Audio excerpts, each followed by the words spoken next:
Probably the strongest statement that we find anywhere in the Scriptures that deals directly with the question of predestination is found in the 9th chapter of Paul's letter to the Romans. In that particular text, he deals with the election of Jacob rather than Esau.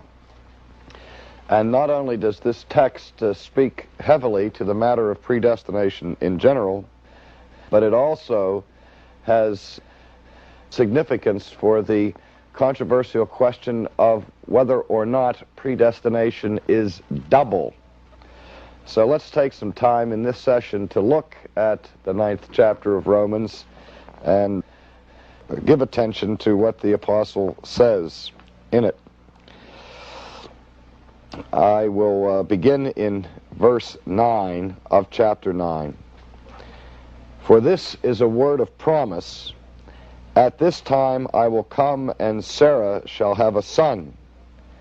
And not only this, but there was Rebekah also, when she had conceived twins by one man, our father Isaac.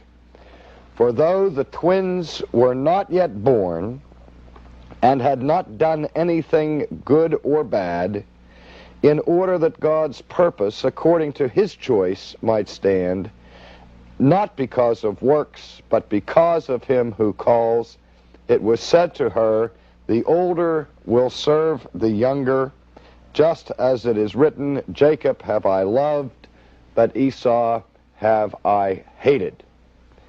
Now here, when Paul seeks to illustrate his understanding of divine election, he uses, for purposes of illustration, an example of two men.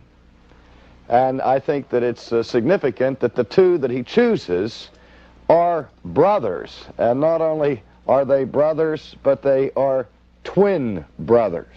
That is, they have the same family, the same background, the same geographical location.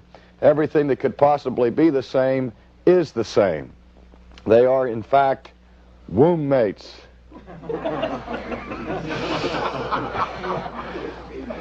Thank you. I get a little punchy after we study predestination for this long.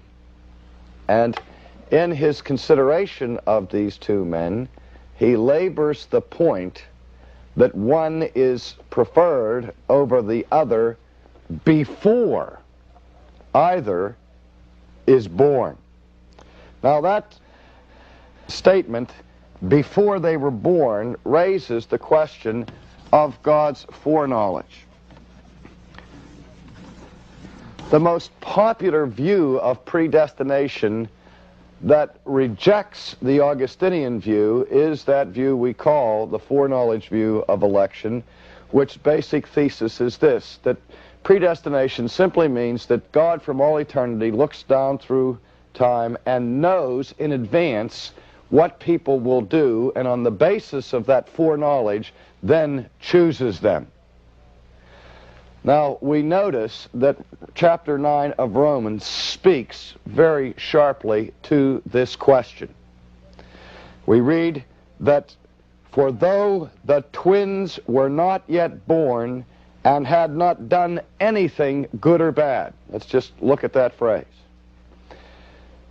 Paul does not say here that for God had not known what they were going to do, or that he had known what they were going to do. He simply declares that the twins hadn't been born yet, and they hadn't done anything. So all the text explicitly teaches is that God's choice of Jacob over Esau was made before they were born. Now the foreknowledge view would agree that God's predestinating choice is done at the foundation of the earth before anybody's born. Everybody agrees that predestination is accomplished in the mind of God before people are born. But the foreknowledge view says that the choice is made before people are born, but in light of what God knows they will do after they are born. Now we have silence in this passage with respect to that question specifically. But if ever in biblical content there was an awkward silence, here it is. What I'm getting at is this, that if the apostle had any desire to make clear that the electing, predestinating actions of God are done with a view to the future actions of man, this would have been the place to say it. And in other words, if the biblical view is what the foreknowledge view seeks to hold, namely that God always chooses in light of his knowledge of future decisions, first of all, why doesn't the Bible ever say that? It never says it. And if it ever had the opportunity to say it, here it is.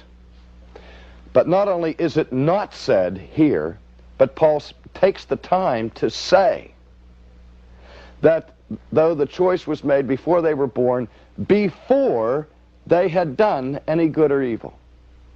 We have to ask the question, why does he include that? If his purpose was to communicate a foreknowledge view of election, the addition of these words would certainly confuse the people of God, wouldn't it?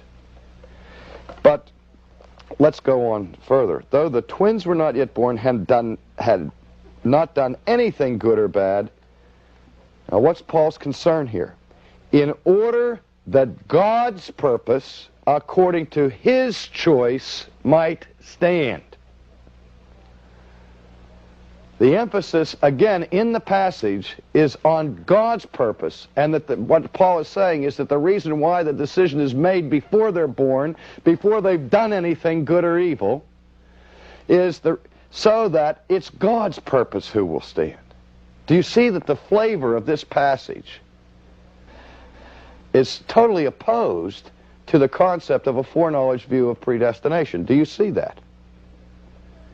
I mean, what other reason could we give for the apostles emphasizing this fact that they had not done any good or evil? Not even had they not done it in space and time, but by implication, even in the mind of God. That is, from God's perspective, there is no good or evil that is taken into consideration here.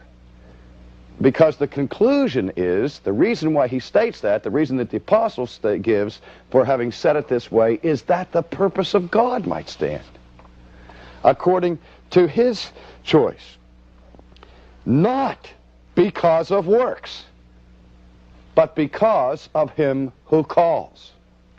The foreknowledge view says that God looks down into the future and he sees that some people will make the correct choice and others will make the incorrect choice. And what the foreknowledge view suffers from is that election in that view is based upon a good work. Believing. This is the work of God, to believe in the one whom he has sent. The supreme good work is to place one's trust in Jesus Christ, in one sense of considering the biblical concept of the good work. But Paul is saying here that it is clearly not because of human works, but because of him who calls. The Arminian view, in its various styles and shapes and forms, bottom line, makes the final decision for our salvation rest upon a human choice, not upon a divine action. And I think Paul is annihilating that position here as strongly as he could possibly do it by emphasizing the fact that it is not because of works, but because of the one who calls. That the accent and the credit for your redemption is to be given to God. To God alone is the glory.